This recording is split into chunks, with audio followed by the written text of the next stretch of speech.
et la CGT maintiennent leur appel à la grève pour ce deuxième week-end des vacances scolaires. Selon les syndicats, jusqu'à 90% des contrôleurs pourraient se mobiliser. Aurélien Fleureau, c'est l'angoisse aujourd'hui pour plus d'1 million de voyageurs attendus ce week-end dans les gares. Alors à quoi faut-il s'attendre ? Alors Céline, pour l'instant, ce qui a été annoncé par SNCF Voyageurs, c'est que l'objectif est d'assurer un TGV sur 2 pour ce week-end.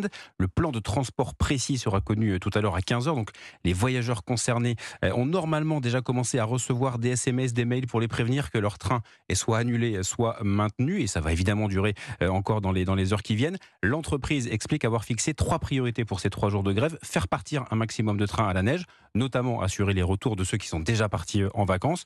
Ensuite, proposer autant de TGV Inouï que de Ouigo, autrement dit, assurer que les trains dont les billets coûtent moins cher circulent également. Et puis SNCF Voyageurs s'engage à assurer au maximum son service junior et compagnie, bien pratique évidemment en ce moment, pour permettre aux enfants de voyager seuls. En attendant, les usagers français sont une fois encore pris en otage par ce mouvement de grève.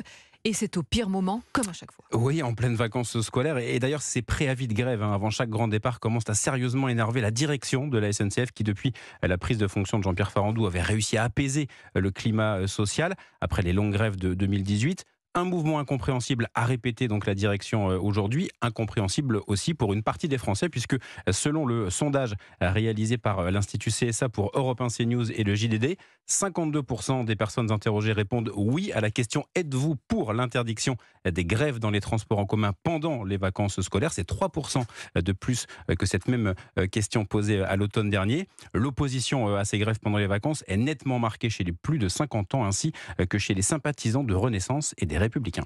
Les précisions d'Aurélien Fleureau, spécialiste transport à Europe 1, et dès 13h20, on va revenir sur les enjeux